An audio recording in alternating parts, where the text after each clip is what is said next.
Jadi pada hari ini kita welcome seorang auntie, sister kita di tempat ini, itu Sister Christine. Mari kita beri tepukan yang luar biasa bagi Tuhan. Terima kasih, Pastor. Shalom. Selamat sejahtera. Amin ya. Haleluya. Siap untuk mendengar firman Tuhan tak? Tak dengar lah. Siap ke? Thank you. Siap ya? Betul-betul siap. Mari kita berdoa. Bapak, terima kasih. Kau Tuhan yang luar biasa. Jadi ini bukan musim yang biasa-biasa. Kami mengucap syukur. Engkau memberi kita roh yang tidak takut-takut. Apapun yang terjadi. Karena kita kepunyaan Allah yang luar biasa. Jadi dalam nama Tuhan Yesus, berkatilah firman-Mu sendiri. Biar setiap telinga, mata, hati kami terbuka kepada gerakan Roh Kudus. Terima kasih, inilah masa Engkau, ambil alihlah Roh Kudus. Dalam nama Yesus. Haleluya. Haleluya. Okay. Sebenarnya, sudah. Bila saya, sebenarnya, dare to be different. Saya suka tajuk ya. Dare to be different. Dan dalam bahasa Melayu, bahasa Malaysia lah. Memang saya sudah tangkap ya, tampil berbeza. Tapi pagi ini Tuhan kata, kalau kau tak berani, kau tak boleh tampil kan. Jadi saya tambah sikit, berani tampil berbeza. Ya. Nah, itu yang luar biasa daripada Yosua ya. Saya tak akan baca semua. Yang saya nak tumpukan perhatian kami dalam Yosua 14 hingga 15. Ada Alkitab, mari kita merujuk ya. Tak ada, you kena buka mata besar-besar. 1, 2, 3. Itulah sebabnya Hebron menjadi milik pusaka Caleb bin Yefune, orang Kenas, sampai sekarang ini kerana ia tetap mengikuti Allah, Tuhan Allah Israel dengan sepenuh hati. Nama Hebron dahulu ialah Kiryat Arba. Arba ialah orang yang paling besar di antara orang Enak. Dan amanlah negeri itu. Berhenti berperang. Inilah testimoni ya. Yang tertulis mengenai apa nama dia? Caleb. Siapa Caleb? Semua orang tahu siapa Caleb. Tahu latar belakang yang ringkas sahajalah. Dia sebenarnya seorang individu saja ya. Yang menghabiskan 40 tahun hidupnya yang pertama yang dibawa penindasan sebagai apa? Hamba ya. Hamba di negeri Mesir. Mungkin kerana latar belakang itu ya, dia hamba. Sebenarnya erti Caleb ialah anjing. Imagine nama engkau berarti anjing. Ya. Dan dia bukan dari bangsa Israel ya, Israel asal. Dia orang Kenas berketurunan suku Edom dari silsilah Esau. Tapi mereka sudah bergabunglah dengan Israel dan Caleb memang diakui sebagai seorang di antara pemimpin dalam suku Yehuda ya, dan dia terpilih oleh Musa menyertai tahu yang tim 12 orang pengintai radio dari setiap suku Israel yang ditugaskan untuk masuk recon Kanaan, tanah Kanaan untuk melaporkannya keadaan tanah yang dijanjikan Allah sebagai warisan untuk bangsa Israel kan. Dan kita tahulah apa yang sudah berlaku. Mereka semua bangsa Israel sudah berada betul-betul di pinggir tanah perjanjian mereka ya. Dan lepas itu apa terjadi? Kita tahulah. 40 hari ya tim pengintai ini masuk menjelajah seluruh Kanaan ya. Sekembalinya 10 memberi laporan yang buruk. 2 iaitu Yosua dan Caleb sahaja yang bersuara tidak bersetuju dengan yang 10 majoriti itu ya. Saya mengimbang kembalilah dengan saya ya. Setahun sebelum itu bangsa Israel ini sudah mengalami ya kenyataan kuasa Allah kan, memberi mereka kemenangan ke atas penindas mereka musuh Mesir ya. Mereka menyaksikan mujizat-mujizat luar biasa. Sekarang betul-betul sudah nak masuk memiliki tanah perjanjian yang berlimpah susu dan madu. Mereka tahu ini kaya, tanah yang kaya. Tetapi nampaknya mereka sudah lupa apa yang sudah berlaku ya. Senang kan kita lupa kebesaran Allah. Kita boleh menyanyi ya. Kita menyanyi, oh besarlah engkau, kebesaranmu yang terhebat ini. Tapi bila berdepan dengan masalah, kita sudah lupa betapa besar Allah kita ya. Bangsa Israel ini bingung tau. Mendengar laporan daripada yang 10 orang yang melaporkan ini buruklah, tak bolehlah. Itulah masa Caleb tampil ke depan. Dan dia bersuara. Apa yang dia kata? Mari kita lihat. Ini dari bilangan ya. Dia berkata, kemudian Caleb cuba mententeramkan hati bangsa itu di hadapan Musa. Katanya, tidak. Kita akan maju dan menduduki negeri itu. Sebab kita pasti akan mengalahkannya. Hari ini boleh saya tanya dah. Mungkin ramai ya antara kita ya. Orang-orang yang percaya dan orang-orang yang tidak percaya pun bingung kan. Dengan keadaan persekitaran dalam keadaan hidup kita, dunia kita. Harga barang-barang sudah naik, berlambung. Gaji tak naik, betul tak? Itu betul ya. Banyak utang kena bayar ni. Ada saja yang diserang sakit penyakit kan? Atas pentas dunia kita tengok, oi huru hara dah negara-negara kecoh ya. Apa itu peperangan, di mana tempat pun tak tahu. Pernah dengar Ukraine tak? Yang begitu jauh sudah mempengaruhi apa yang terjadi di negara ini, bahkan di seluruh dunia. Negara pun sudah bankrupt tau. Negara boleh bankrupt, bukan saja individu ya. Hari ini berapa orang di sini saya nak tanya akan bangkit seperti Caleb untuk mententeramkan. Katakan mententeramkan. Hati kawan-kawan yang bingung, rakan-rakan sekerja di office, orang-orang yang tidak mengenal Yesus di sekeliling kita. Apa yang memberanikan Caleb ya? Begitu tegas, saya kata tidak. Satu suara di atas 10 suara lain yang bising-bising saja. Tuhan sendiri memberitahu kita. Jawapannya dalam bilangan 24. Tapi hambaku Caleb, kerana lain jiwa yang ada padanya, ia mengikut aku dengan sepenuhnya. Akan ku bawa masuk ke negeri yang telah dimasukinya itu, dan keturunannya akan memilikinya. Hari ini, biar kita belajar daripada Caleb ya. Bagaimana berani dan berani bertampil berbeza dari 4 sudut ya. Katakan dengan saya, visi berbeza, iman berbeza, jiwa dan roh berbeza. Jalan berbeza. Tangkaplah apa yang berbeza mengenai Caleb. Ya. Apa itu visi berbeza? A different vision. Ini 24 biji mata ya. Semua lihat tanah perjanjian. Mereka sudah masuk, mereka lihat yang sama tak? Sama. Ya. Ada masalah? Ada. Musuh yang menduduki tanah Canaan itu kuat. Ini keturunan apa? Enak tahu. Orang raksasa ni. Kota mereka berkubur. Dan kalau dibandingkan diri sendiri, apa bangsa Israel kata? Kami seperti belalang. Pertempuran itu nyata tak? Nyata. Dan susah. Susah. Ini bukan nak meremehkan ya masalah yang kita hadapi. Tetapi, katakan dengan saya tetapi. 4 biji mata. Mata Yosua dan mata Caleb. Melihat lebih daripada kebesaran masalah mereka. Ya. Mereka melihat kebesaran Allah mereka. Berulang kali dah. Allah berjanjikan bangsa Israel kemenangan atas semua. Bukan seorang, bukan 2 orang, bukan 1 masalah, 2 masalah. Semua musuh-musuh mereka. Apa itu semua? Semua artinya semualah. Caleb melihat kekalahan musuh sebelum terjadi pun. Apa yang kita lihat hari ini?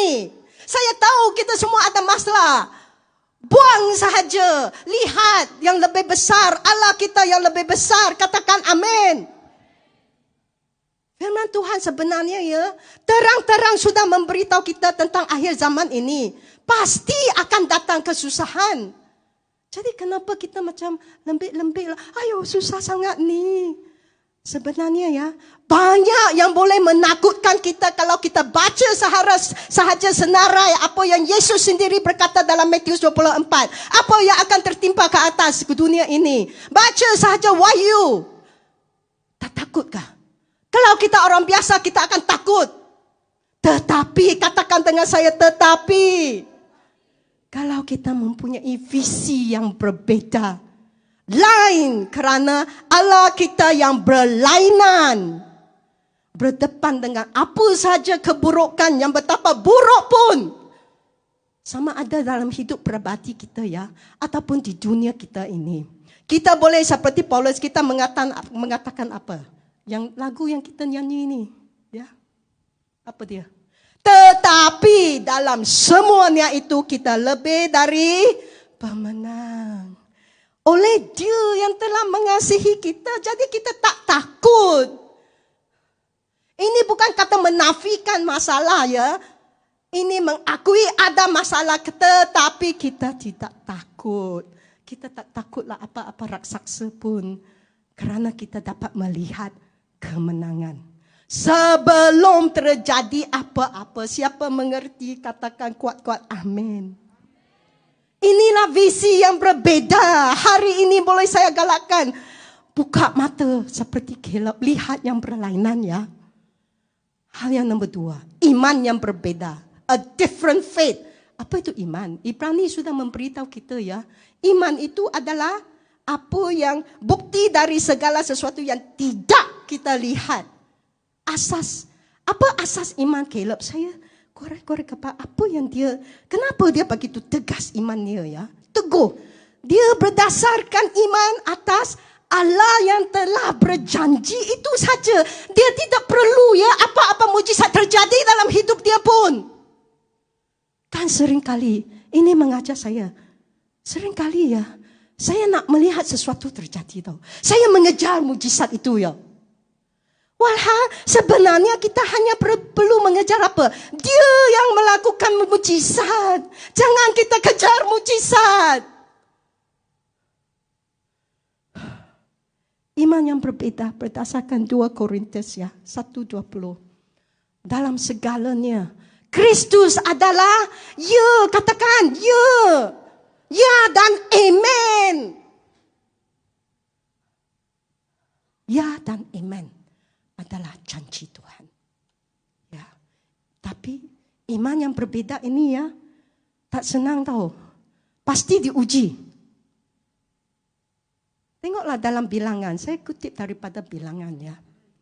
Caleb bersuara, tidak, kita maju. Yang lain semua segenap umat Israel yang lain heboh-heboh dah. Alkitab memberitahu apa mereka kata. Mereka mengeluarkan suara yang nyaring. Mereka menangis, bersunggut-sunggut. Aduh. Musa dan Harun, pemimpin-pemimpin buat apa? Give up. Apa yang Musa dan Harun buat? Tak tahu apa nak buat. Apa yang bilangan 14 beritahu kita? Mereka hanya sujud. Sujud menyembah di depan semua orang. Inilah iman yang mengatakan, Tuhan tengoklah mereka, tolonglah. Betul kan? Betul. Tetapi lagi ya, iman yang berbeda ini daripada Caleb. Apa yang dia buat? Joshua dan Caleb, 2 orang. Sekali lagi cuba membangkitkan semangat bangsa Israel. Bacalah sendiri dalam bilangan 14 ya. Apa hasilnya? Adakah mereka dengar? Tidak. Apa yang bangsa Israel buat? Kaum pemberontak ini, apa mereka kata ya? Segenap umat itu mengancam hendak melontari kedua orang itu dengan batu. Wah. Adakah kita berani ya? Ini ujian besar tau. Tentangan bukan datang daripada musuh di luar. Tentangan datang daripada sendiri, bangsa sendiri, orang sendiri. Apa mereka nak buat? Nak lontar saudara-saudara mereka dengan batu. Itulah iman yang tahan uji. Yang akan buat juga. Yang tetap bersuara. Tidak, jangan buat begitu. Walaupun diancam. Boleh saya tanya, berapa di antara kita ya tetap akan bersuara kebenaran. Walaupun diancam nyawa kita. Itulah iman yang akan tahan uji.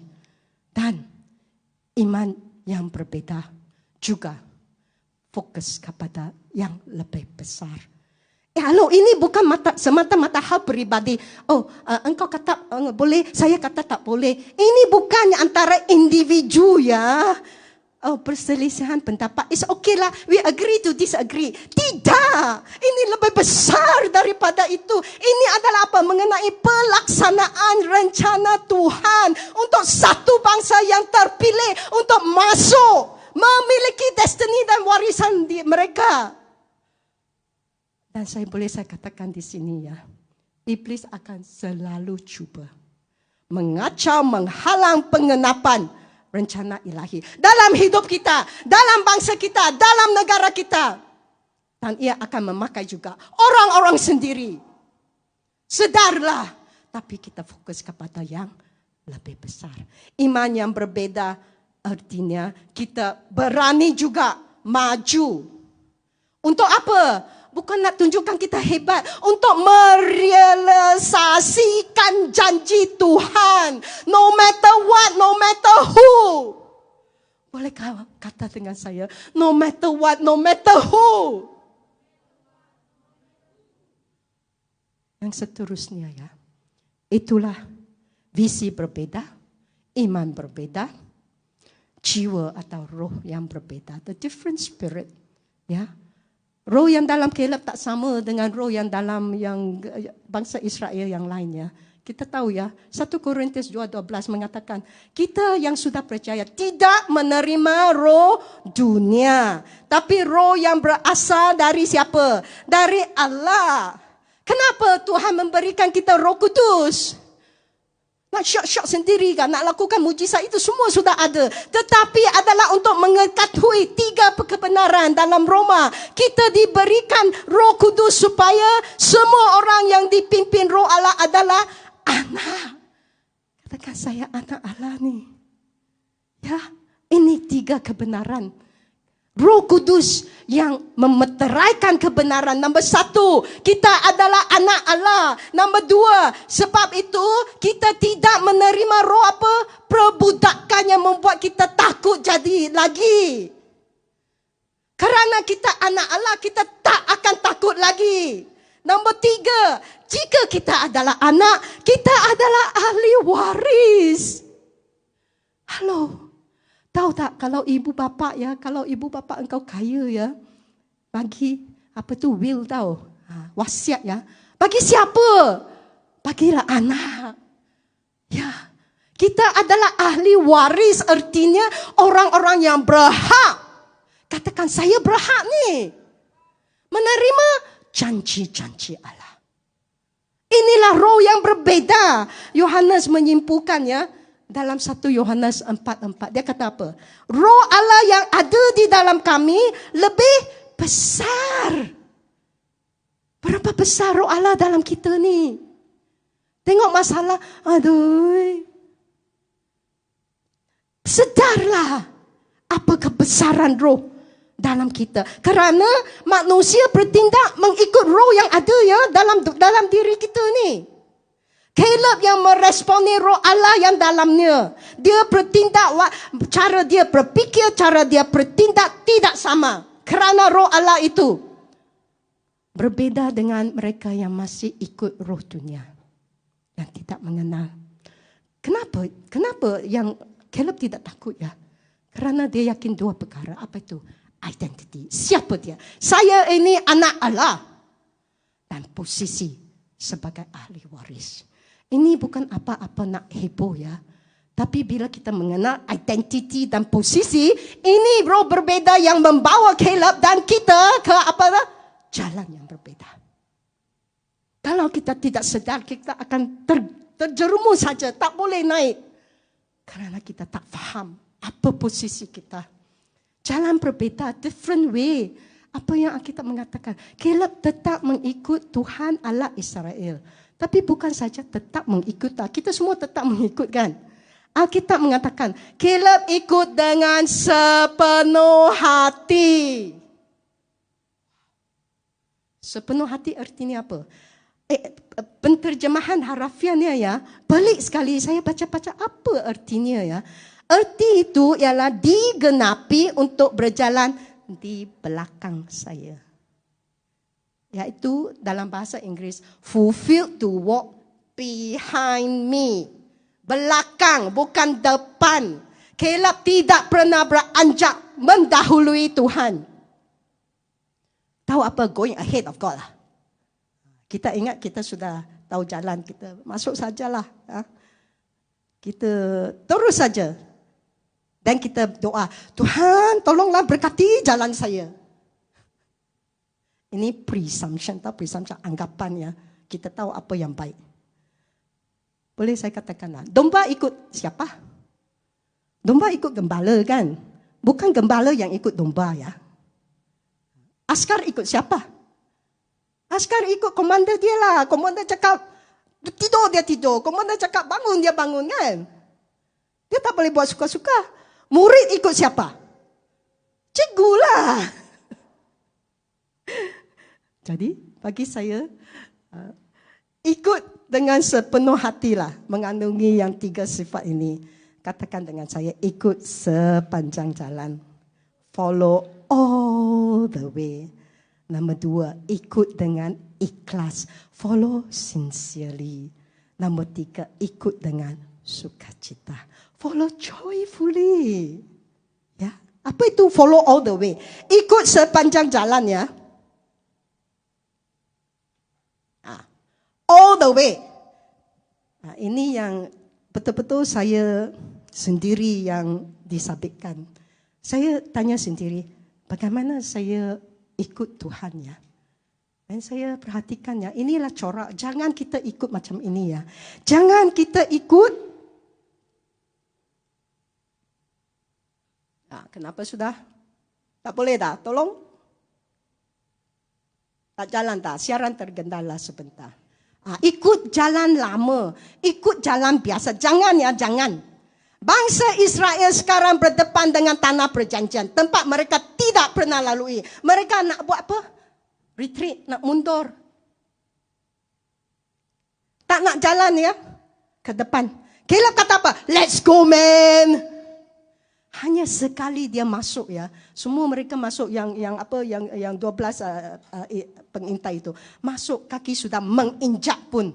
Dari utara ke selatan Kanaan ya. Mereka berjalan 40 hari. Tahu, saya baca-baca. Wah, berapa jauh mereka menginjak lah. 250 batu sehala merentasi tanah Kanaan. Dan kena kembali nih 250 batu lagi. Tak ada motorkar ya. Bicycle pun tak ada. Jalan kaki. Tapi itu sudah cukup bagi Caleb. Bagi saya lah, perjalanan menjelajah tanah Kanaan ini ya, adalah tindakan profetik.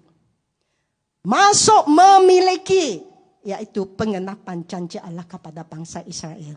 Menduduki tanah warisan mereka. Walaupun ini jalan baru, ini tempat baru. Walaupun tiada apa-apa strategi di-download kepada mereka. Macam mana dengan raksasa itu ya? Caleb tidak panggil apa kita kata? Corporate meeting Caleb tidak ambil, kita kena buat analisa data dululah. Tak ada langsung. Saya tegaskan ya, saya nak tegaskan, jangan salah faham. Ini tidak bermakna yang lama itu buang saja tak baik. Ini bukan maksud saya. Kita ucap syukur untuk bapa-bapa leluhur kami ya, nenek moyang ya, yang sudah menurunkan legasi iman mereka kepada kita kan. Mereka yang telah bertungkus lumus ya, jerih penuh, mereka sudah membina dasar ya. Dasar mesti ada, dasar struktur lah, dasar pengajaran lah, dasar ibadah lah, dasar pelayanan. Itu semua baik ya. Tiada itu, tak ada gereja lah. Tetapi, saya nak katakan, perkataan ini, tetapi. Bahayanya, kalau kita biarkan diri, traffic jam, tersangkut dalam yang lama. Enggan bergerak kepada yang baru. Saya rasalah dalam roh saya, inilah musim ya, di mana Tuhan memanggil anak-anak kita ini ya, bukan untuk berjalan, bukan untuk berlari, tapi untuk terbang. Saya tak tahu terbang. It's okay. Karena Tuhan yang mengangkat kita atas sayapnya. Kerana apa? Tuhan sedang bergerak ya dengan begitu cepat sekali ya. saya boleh rasa apa yang dia akan lakukan will blow our mind. Kerana tak pernah dijadikan. Ya, kita menghormati yang lama. Itu bagus. Tapi biar kita tahu cepat alihkan hala. Change direction. Tukar gear. Janganlah gear 1. Ya, jangan puas dengan gear 5. Sekarang sudah gear, saya tak tahu sudah gear berapa dah Tuhan punya gear. Bila perlu kita cepat melangkah ke atas jalan berbeza yang Tuhan sedang buka dalam semua hidup kita, ya.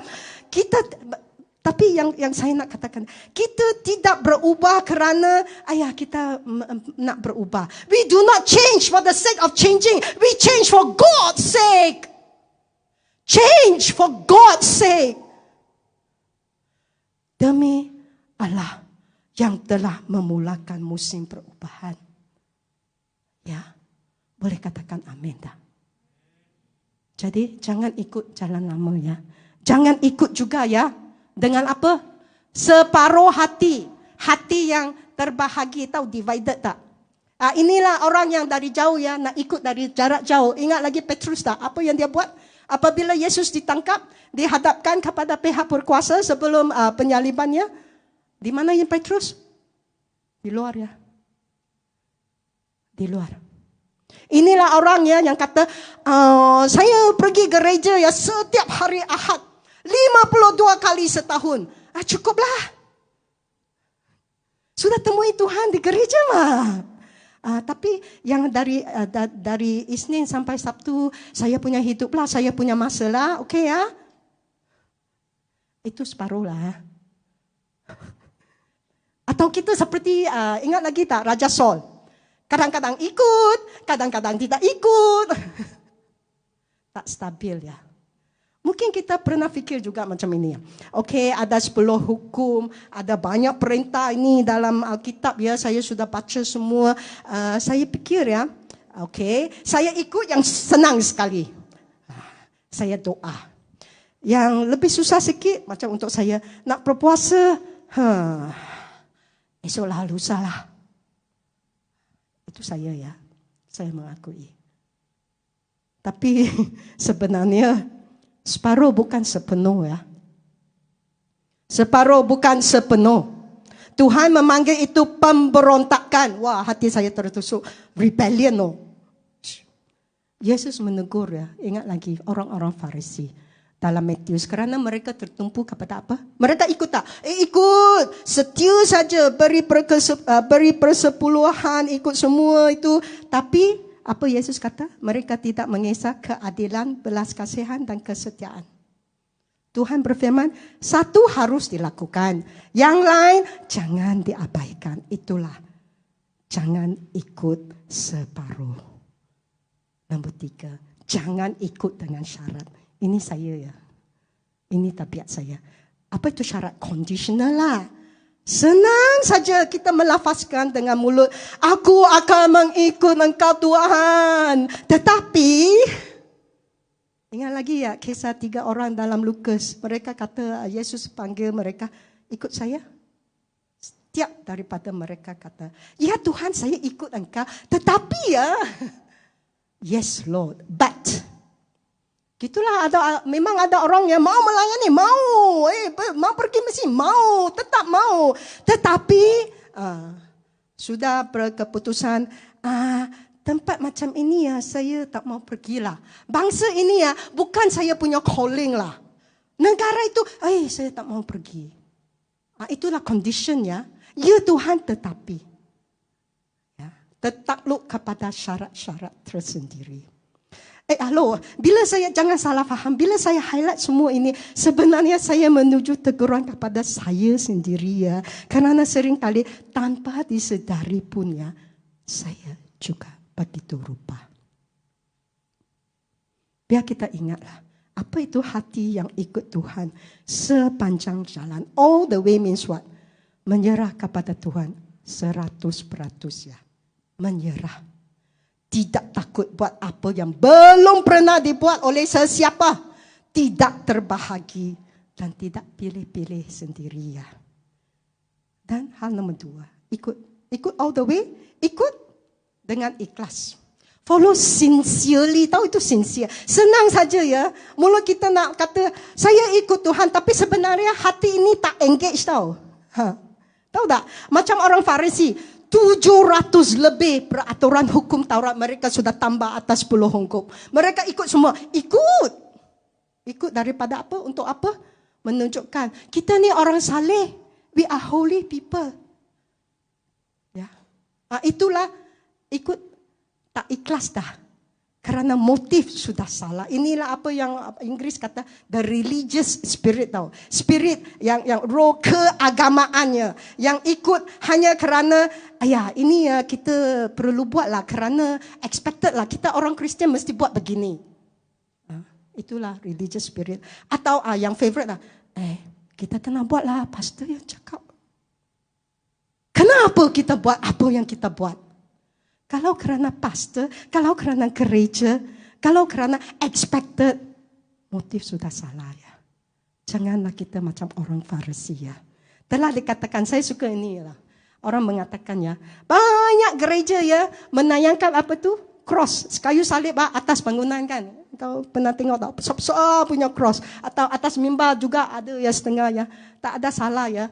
Tapi seorang berkata ya, sebenarnya berapa jemaat yang benar-benar mengikuti firman Tuhan ya dalam Lukas sanggup menyangkal diri, benar-benar memikul salib itu, bukan tayang salib ya, memikul salib itu yang begitu berat dan mengikut Tuhan dalam hidup mana? Seharian ya, di luar bangunan gereja. Biarlah Roh Kudus menyelidiki hati kita ya. Dan nomor 3, apa itu? Ikut dengan sukacita. Katakan dengan saya sukacita. Followlah joyfully. You perhatikan Caleb tidak pernah mempersoalkan Tuhan tahu. Dia rela, dia sedia saja. Sama ada nak memetik anggur yang besar-besar itu atau nak melawan raksasa. Ya. Dia tidak bertanyakan soalan kepada Tuhan. Kenapa kena buat begini? Kadang-kadang kita ikut Tuhan dengan muka masam tau. Ataupun bukan masam, hati yang begitu keberatan. Nak keluarkan dompet, nak bagi persembahan pun, minggu ini susahlah Tuhan. Mana joyfully? Apabila jalan yang kita perlu tempuhi begitu susah sekali, tidak menyenangkan, adakah kita masih akan ikut Tuhan dengan penuh kerelaan hati tanpa seperti rasa, terpaksalah macam ini? Adakah kita sukacita ya datang gereja beribadah, datang doa secara fizikal, walaupun rumah saya jauh lah pastor. Walaupun ada traffic jam, walaupun sudah letihlah kerja setengah hari, walaupun berpanjanganlah pengampunan doa ni sampai berjam-jam. Boleh saya jujur tak? Bagi saya lah. Kalau tak boleh sukacita, tak usahlah ikut kan. Firman Tuhan dalam 2 Korintus 9:7 ya mengatakan apa? Allah mengasihi orang yang memberi dengan sukacita. Untuk saya, kita selalu kata, ini mengenai beri duit, beri persembahan. Bukannya, kita perlu beri banyak tau. Kita perlu beri persembahan, beri masa, beri tenaga, beri pelayanan, beri usaha, beri kerja. Untuk mengikuti Tuhan. Ya. Caleb mengikuti Tuhan dengan sepenuh hati ya, selama berapa tahun tahu? 45 tahun dia tinggal di perkemahan Israel. Sehingga sudah tua ya, lebih tua daripada saya. 85 tahun masih mengikut Tuhan dengan sepenuh hati. Apa yang dia perolehi? Nomor 1, pertumbuhan. Nanti ini. Pertumbuhan insan dalaman. The building of the inner man. Ya. Dalam apa? Dan dia mendapati apa? Hasilnya pemilikan dan berkat urapan keturunan. Apa dia inner man? Kita semua ada inner man kan? Apa dia inner man? Apabila, next, tolong. Pertumbuhan insan dalaman. Kita akan bertumbuh dalam motivasi. Kadang-kadang kita letihkan. Kita tak nampak jawapan pun. Tapi inilah motivasinya. Bahawa kita tetap meneruskan. 40 tahunnya bangsa Israel pusing ya di padang gurun kerana apa? Mengikut laporan buruk itulah. Tapi Caleb tak pernah bersubahat dengan pemberontakan. Mereka bersungut-sungut ini dan itu, dia diam. Ya, ada yang jatuh di padang gurun 1 generasi. Tapi Caleb mempunyai motivasi untuk terus. Apapun keadaan lahiriannya, apapun orang lain buat, dia tak kisah. Melalui kesusahan, tentangan, bahaya pun ya. Dia boleh buat begitu, kenapa ya? Kerana dia berpegang kepada satu saja, janji Allah. Kan terkandung ya dalam Alkitab kita. Tahu tak terkandung dalam Alkitab berapa janji kita ada? Janji Allah kepada manusia. Saya tak kira, ini saya tengok, saya Google saja. Seorang guru ya, dia menyenaraikan ya setiap perjanjian Allah yang terkandung kepada Alkitab, yang diberi kepada manusia. Dia kira ya 7,480 janji, 87 janji terkandung. Engkau pergi carilah yang 7,000 janji yang Tuhan telah janjikan kepada kita yang percaya. Begitu banyak kan? Janji sudah cukup. Seperti Caleb lah, kita boleh memegang apa janji yang engkau mau cari dalam Alkitab, dia yang sudah katakan melalui musim-musim yang susah sekali. Kerana kita tahu apa? Tuhan itu setia. Dia tak boleh janji, tak menunaikan janji. Bukan macam manusia berjanji 1000 kali I love you lah, dan lepas itu besok cari lain.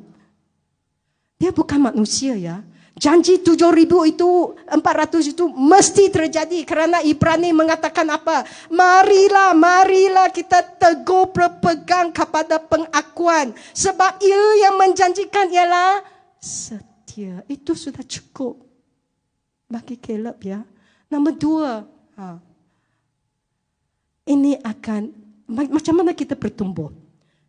Kita bertumbuh dalam ketekunan. Melalui pencubaan. Sebenarnya kita boleh kata, saya tekun dalam iman. Kalau engkau belum dicubai, engkau tak pernah mengalami ketekunan. Kerana ketekunan hanya di masa percubaan kita akan camkan kuasa dan keselamatan dan pemeliharaan Tuhan ya. Tertulis dalam Yakobus, saya tak payah baca ya. Kerana ketekunan itu memperoleh buah yang matang supaya kami semua jadi sempurna, tak berkurangan. Dan nombor 3, kita bertumbuh dalam komitmen. Komitmen kepada apa? Kerajaan Allah. Ya, komitmen boleh apa saya katakan, macam mana nak ertikan? Ya, sebagai perjanjian kepada sesuatu yang dipercayai. Komitmen bukan kepercayaannya. Kita semua percaya Tuhan sini tak? Percaya. Halo, itu iblis pun percaya Tuhan, okey? Itu kepercayaan saja. Komitmen lebih daripada kepercayaan. Jangan kita kata, saya sudah percaya Tuhan, habis cerita. Tak habis cerita ni. Kerana selepas kepercayaan mesti ada komitmen kepada Tuhan yang kita percaya. Bagaimana komitmen itu? Tengoklah tindak laku hidup kita. Cakap senang kan? Saya selalu cakap talk is cheap lah. Tapi komitmen memerlukan kita menyusul dengan tindakan. Lepas kita cakap, kita mesti bertindak ya.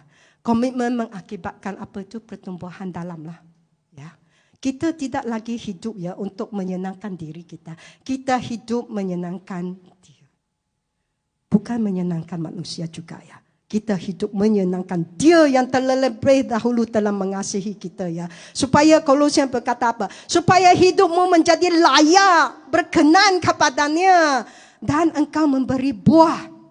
Komitmen mengajar kita memilih untuk menolak keselesaan diri. Untuk mengikut jalan susah ni, jalan kayu salib. Walaupun kita yang perlu berkorban dalam proses itu. 12 murid pertama. Begitu komitmen, mereka buat apa? Tinggalkan keluarga. Siapa yang sanggup tinggalkan keluarga? Tinggalkan kampung. Tinggalkan kerja. Semua mereka tinggalkan. Untuk apa? Untuk berjalan bersama-sama dengan orang yang bernama Yesus. Itu saja komitmen mereka. Tak senang kan? Saya tahu. Kita semua ada urusan seharian ya. Kita ni orang sibuk lah. Ada sajalah hal-hal peribadi susah nak lepaskan. Kerana semuanya nampaknya penting kan. Saya pun ada. Dan saya tergeraklah di sini. Biar saya pertama meminta maaf secara terbuka. Kerana kadang-kadang tak dapat menyertai sepenuhnya acara-acara gereja. Sebenarnya komitmen berarti kita mesti sanggup membayar harga. Kos ada kos. Mengorbankan masa, tenaga, bahkan seluruh hidup kita. Untuk apa? Untuk kerajaan Tuhan. Itu motif yang utama dan pertama. His kingdom purpose. Apa His kingdom purpose ni? Memperkembangkanlah satu umat yang percaya. Saling membangun, saling mengasihi, saling menyokong, saling melayani. Bukan kerana pastor yang suruh. Bukan kerana apa-apa gereja. Tapi kerana Tuhan tidak mengira kos. Tuhan tidak pernah mengira kos komitmennya kepada kita ni. Sedarkah betapa besarnya komitmen dia terhadap kita? Sanggupkah kita katakan, tapi saya letih lah, saya tak nak lah. Buatlah dengan motif yang tulus. Inilah Caleb. Tak kisah. No matter who, no matter what. Dan saya begitu tergalak kerana apa terjadi akhirnya. Wow. Caleb mendapat pemilikan bahagian yang diperkenakan. He had the favored portion. Caleb menuntut warisannya pada umur 85 tahun. Sudah tua lah. Dari masa muda sehinggalah rambut sudah putih Caleb rela memberi seluruh hidupnya kepada Tuhan dan tuannya. Umur 85 tahun. Dia masih kuat semasa dia 40 tahun Dia bertambah tua Badan sudah tua. Tetapi dia tidak bertambah lemah. Malah dia tidak teragak-agak. Dia kata apa? Saya nak. Berikan saya pergunungan itu. Yang dijanjikan Tuhan kepada saya. Wow, bila saya baca ini saya mengaku, saya doa, Tuhan, buatlah saya seperti Caleb Biar tubuh saya ini 60 tahun kan. Buatlah seperti 30 tahun. Jangan Aiman, cepat-cepat Tuhan. Cepat-cepat saja Tuhan tembak balik. Saya kata, kau sanggupkah daki gunung untuk saya? Oh, panjat gunung Murut pun tak sempat buat lagi. Sorry God. Luar biasa kan Caleb ini Dia sudah tua. Dia boleh duduk rumah goyang kaki lah. Tapi dia minta tanah yang susah sekali ditakluki. Inilah tanah yang diduduki oleh siapa lah? Orang Enak dari suku apa? Suku raksasa Kota mereka yang besar-besar itu Mungkin kita fikir, ini Caleb nak heboh-heboh, nak jadi hero saja. Tidak. Dia kata apa? Ini bukan nak berlagak, nak megahkan diri. Dia berkata, Tuhan menyertai aku sehingga aku menghalau mereka seperti yang difirmankan. Kembali dia kepada janji Tuhan. Maka terjadilah seorang tua berumur 85 tahun. Maju, melawan dan mengalahkan. Bukan satu, bukan dua. Tiga anak Enak. Semuanya raksasa. Itulah Caleb. Ini mengajar saya 3 kunci memenangkan Hebron yang diberikan kepada Caleb. Bahagian yang telah dijanjikan. Caleb tahu apa janji Tuhan. Dia mengenal siapa Tuhan dia. Dan dia terus mengejar. Jujurlah. Kalau kita selalu saja fokus kepada masalah hidup. Berapa besarnya masalah saya. Kesusahan hidup. Bahayanya hidup. Masakan kita boleh memenangkan Hebron kita? Untuk pribadi, untuk keluarga, untuk bangsa atau gereja pun tak usah cakap itu semua. Akibatnya saya nak mengakhiri dengan ini. Caleb bukan saja memiliki, dia menikmati. Menikmati bahagian dalam tanah perjanjian. Kerana ia diperturunkan sebagai harta pusakanya. Hasilnya apa Yosua 14 berkata? Amanlah negeri itu. Berhenti berperang. Wow. Tapi itu bukan penghabisan. Baca lagi dia meninggalkan berkat kepada generasi selepasnya. Inilah yang saya panggil ya, legasi keberanian. Caleb itu berterusan. Kepada siapa? Othniel. Ini lain ya. Othniel anak Kenas, adik Caleb yang merebut kota Kiriath Sefer. Siapa ni Othniel? Dialah yang melayani sebagai satu di antara ramai hakim-hakim Israel di zaman hakim-hakim. Lanjutannya lagi ya. Wow, ini yang cantik. Caleb memberi anak perempuannya Aksa menjadi istri kepada Othniel. Aksa sendiri ya, seorang perempuan ya, memperlihatkan kepada saya ya keberanian bapaknya. Kerana dia tampil, dia berkata kepada bapak, beri saya lebih. Ini yang saya lihat sebagai generational anointing, urapan bergenerasi yang turun-temurun. Caleb sebenarnya sudah memberi mas kawinnya bagi Aksa, tanah sekeping tanah gersang. Aksa tak puas, dia tidak teragak-agak, dia menuntut, bagi saya tanah mata air. Akhirnya apa Caleb buat? Apa bapa buat tahu? Akibatnya Caleb memberikan Aksa bukan saja mata air hulu, tetapi mata air hilir, iaitu yang terbaik sekali. 2 kali ganda permintaannya. Keberanian Caleb meminta yang lebih, dah pindah kepada keturunannya. Boleh saya galakkan kita, jangan kita puas dengan sederhana lah, dengan yang baik sahaja. Kerana Aba Bapa kita sedia, Dia yang empunya seluruh bumi dan syurga. Dia sedia memberkati kita anak-anaknya dengan yang lebih. Katakan yang lebih, yang hebat dan yang terbaik. Excellent. Siapa percaya katakan saya mau. Lebih kuat lagi, Bapa, saya mau. Ya, saya mau Bapa. Untuk generasi selepas saya ni, kau dan saya ni adalah tauladan iman. Kitalah yang perlu memegang kuat-kuat ya kepada Tuhan, dengan keberanian yang kukuh, jangan lepas. Supaya apa? Kita membangunkan anak-anak fizikal, anak-anak rohani dalam iman. Bukan sahaja di SIB.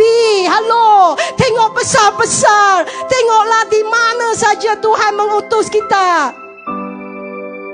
Jangan tengok sini 4 suku, 4 segi saja. Kita semua adalah hamba Tuhan kerana kita orang yang percaya. Tapi jangan puas jadi hamba biasa. Jadilah hamba yang berbeda, seperti Caleb. Berbeda dalam visi, berbeda dalam iman, berbeda dalam apa lagi, dalam roh, dan berbeda dalam jalan. Saya tak tahu mengenai engkau lah di sini dan di rumah, tapi saya mau testimoni saya bila saya meninggal dunia ini. Testimoni saya seperti Caleb, dikenali sebagai orang yang apa? Bukan orang Kristian, tetapi orang yang tetap mengikut Tuhan Allah saya dengan sepenuh hati sepanjang umur hidup saya. Itu yang saya mau. Mungkin ada di antara kita berasa, ya aunty, saya rasa kekurangan lah, saya muda lagi. Mungkin kita betul-betul kita tidak mengikut Tuhan dengan sepenuh hati selama ini. Tuhan tidak mengecam kelemahan kita ya. Tapi kita perlu buat satu kepastian, penentuan dalam hati kita sendiri. Bermulailah hari ini. Adakah engkau akan menjadi sebagian daripada golongan 10 orang itu, tak mau berubah, tak mau bergerak, atau engkau akan bangkit jadi seorang Caleb? Seorang Caleb di musim ini, engkau akan kata, saya tak akan takut kerana saya anak Allah. Saya akan masuk ke dalam yang baru. Saya tidak akan pandang ke kiri ke kanan. Saya tengok, ya orang itu macam mana ya, orang ini macam mana ya. Saya tidak akan pandang itu semua. Ada tak ada orang bersama saya akan terus apa? Terus pandang kepada Yesus.